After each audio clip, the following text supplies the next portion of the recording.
Hello everybody, I just wanted to talk a little bit about your overweight gecko. Did you know it's possible for geckos to be overweight? As with any animal we keep in captivity, it is completely possible to end up with a super fat gecko. And the reason I'm making this video is because I've encountered a lot of people on the internet inexplicably squealing and going, "Oh my god, that's so cute," over some really fat geckos. And I'm pretty sure that these are like the same people that would yell at you if your cat or dog were overweight and you were online bragging about them. So it doesn't really make sense to me why people are okay with super fat geckos, but they're not okay with, super fat human beings or other things. So this is just kind of a little bit of a pointer what to look for in fat geckos. This is Nacho. This is going to be her first year breeding. She's at about 40 grams.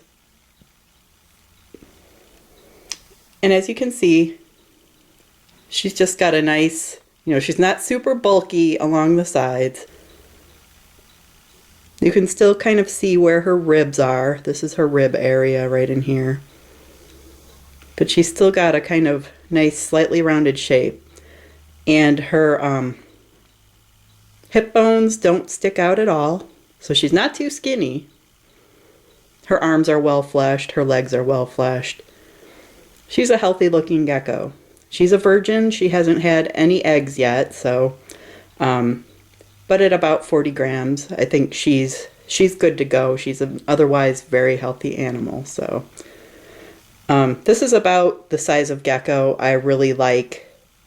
They look really healthy, they're not too skinny, and they're definitely not too fat.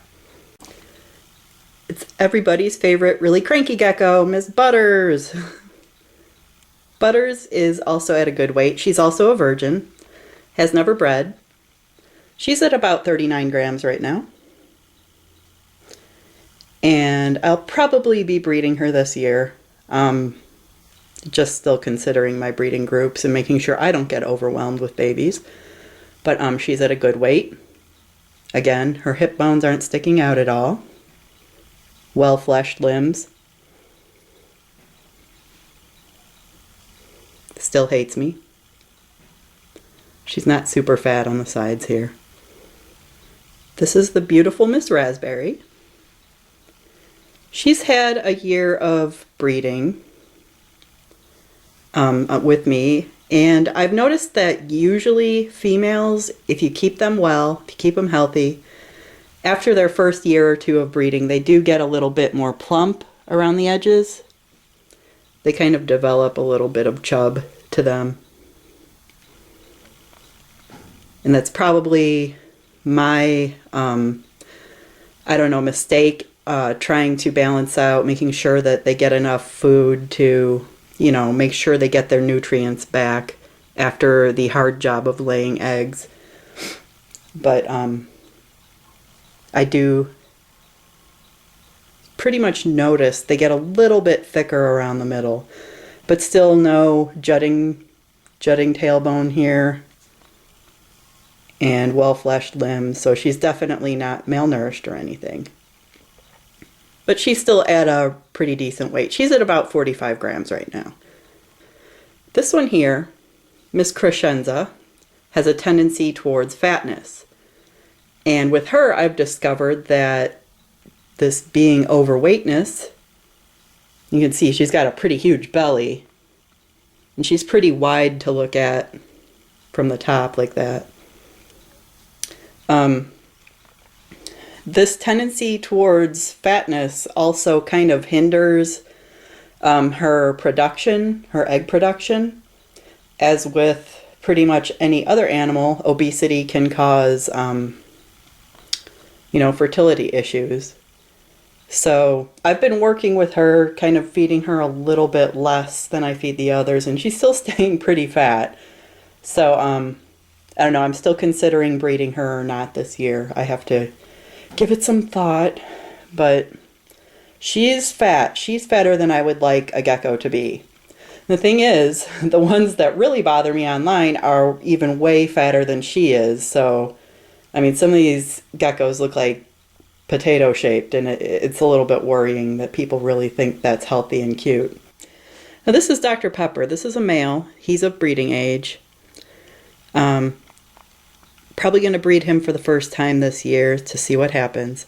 The one thing I've noticed, the difference between most males and females is that the males do tend to stay a little bit on the thin side, especially if you're going to be breeding them, because a lot of their attention is taken up by the females.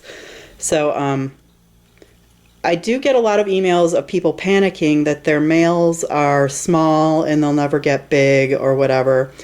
And it's really just not a huge deal if the males stay a little bit smaller.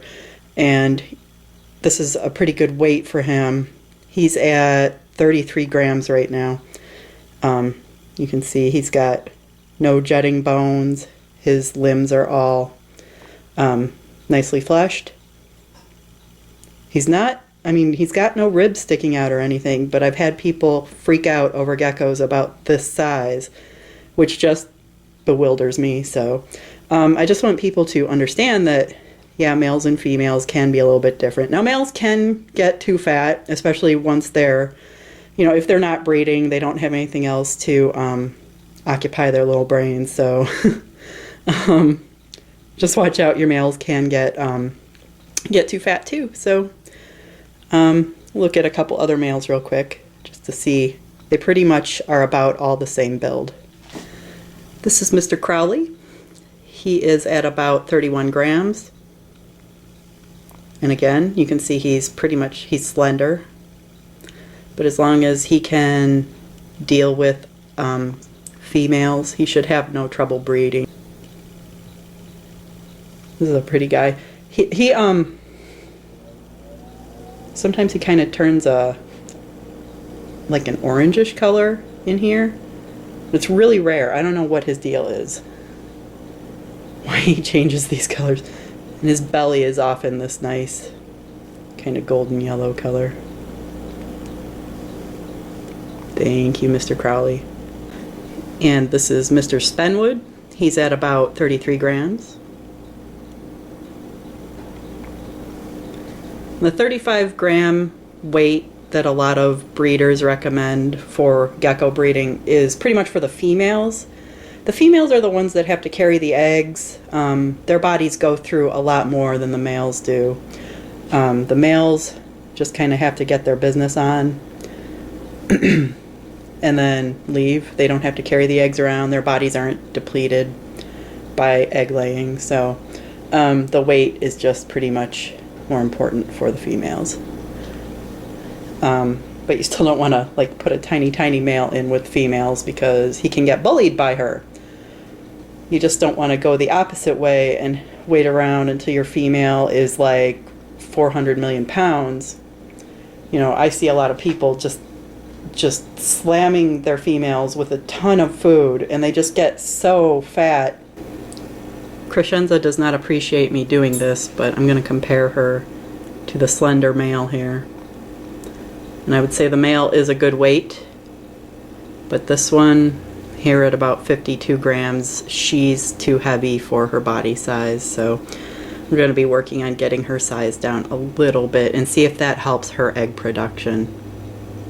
Meanwhile, he's like, baby got back. We'll work on getting her size down a little bit just by reducing her diet a little bit. Maybe handling her a little bit just to kind of encourage her to move around more. All right then.